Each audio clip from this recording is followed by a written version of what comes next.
Во ова издание на Тинтири Минтири Вести ќе разговараме за светското првенство во хип-хоп што ќе се одржи во октомври токму кај нас во Скопје.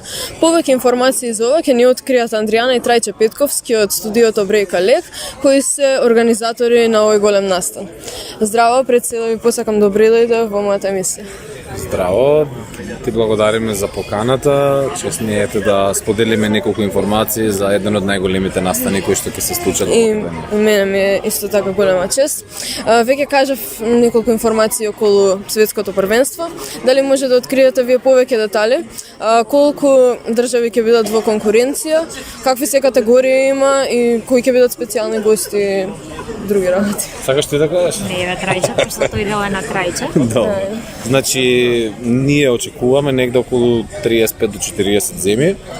Очекуваме негде од прилика 5000 танчери. Може ќе бидат и повеќе, не знаеме, тоа се некои наши проценки. Во гости во Скопје очекуваме негде околу 5000. 5000, извини, 15000, така што 10 надпреварувачки дена, ќе има доста активности пред, за време и после настанот. Ќе биде интересно бидејќи во Скопје за прв пат ќе дојдат земји кои што мислам дека не биле во Македонија, од типот на Сингапур, Тајланд, може биле во помалку број Мексико ќе дојде во многу голем број, Канада, Америка, Јужноафричка република со некои 150-200 надпреварувачи, така што буквално цел свет ќе дојде во Македонија и нашите нешто ќе имаат шанса да се запознаат со нивната култура, но ќе имаат можност да се запознаат со нивното танцување. За гостите исто ве прашав кои ќе бидат специјални гости оваа година. Специјални гости оваа година официјално кои што ги имаме најавено се Војаш и Паја, кои што ќе пеат за време на светското првенство, односно ќе бидат на 11 октомври на платото пред Борис Трајковски, ќе направиме една огромна концертна зона. Ги ставивме буквално на една анкета кои би сакале најмногу да ги видат на светското првенство. 60% од тие кои што ги познаваат артистите се изјаснија за Војаш, чим сакаат Војаш, нема проблем, Војаш ќе го донесеме. Така што тие се што се однесува до музичките звезди, во однос на кореографите ќе дојдат ултра популарни кореографски имиња или танчери кои што работат со Бионси, со Дженифер Лопез. Вака може како имиња нема да ви значат ништо, но кои ќе видите за какви видеа стана збор, кои ќе почнеме да ги промовираме, ќе знаете точно за кого се работи. Во кои категории ќе се представи Брейка Лек оваа година? Ние секоја година земаме учество, без разлика тоа каде се одржува светското, но среќни сме што оваа година сме домакини и што можеме во малку поголем број од било кои други години каде што патуваме.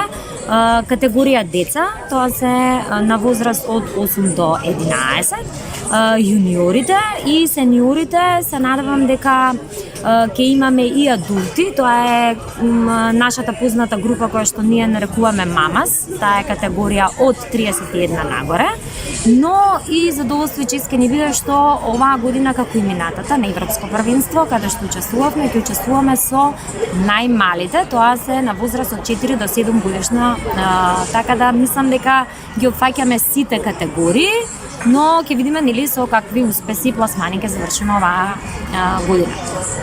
Да, јас би сакал само да додадам дека значи покрај Брейка Лек ќе настапуваат и други клубови, бидејќи ние на светско првенство настапуваме како репрезентација, односно покрај Брейка Лек ќе настапат и Дебит, Аква, Еурека, Битрикс, Урбан Кру, One Way од Струмица, значи сите најдобри од најдобрите танчери во Македонија ќе се надпреваруваат и ќе представуваат Македонија.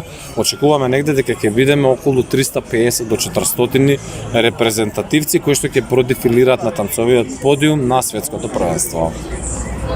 Вие сте исто така и судии на ваквите надпревари, па може ли да ми кажете на што се обрнува најмногу внимание и на што треба танчерите да посветат најмногу време додека се подготвуваат? Секој судија различно се гледа на работите. Јас како судија гледам на едни работи, Андријана гледа на сосема други работи, зависи од за кој тип на танц се работи. Нели, ако дали е балет има едни критериуми, доколку е хип-хоп има сосема други критериуми, доколку е латино има трети критериуми, значи во зависност од тоа какви се нели какви танци работиме, какви танци се судат, такви се критериумите, но пред се квалитетот секогаш мора да биде на прво место, а има уште еден куп други работи кои што треба да се покријат од техника, од тоа како изгледа една композиција, како се облечени танчерите, како се представуваат, каков став имаат на подиумот, така што голем број на различни критериуми се кои што секој судија треба да ги запази, ако мислам ако кај професионалците тоа не е никаков проблем. Малце е потешко кога се работи за светски првенства и такви финалиња, кога буквално ситници одлучуваат ситници и на личен вкус кој би бил оној најдобриот од најдобриот. Еве може Андријана да каже слободно. Аз со оглед на тоа дека имам искуство и интернационално и на национално судење во однос на тој поглед, јас пред се како судија првенствено ја ценам техниката кај танчерите, па понатаму креативноста. Меѓутоа, како што кажа Трајче, секој судија, нели, со својот вкус и заради тоа и резултатот на крај треба нели да испадне онаков каков што е.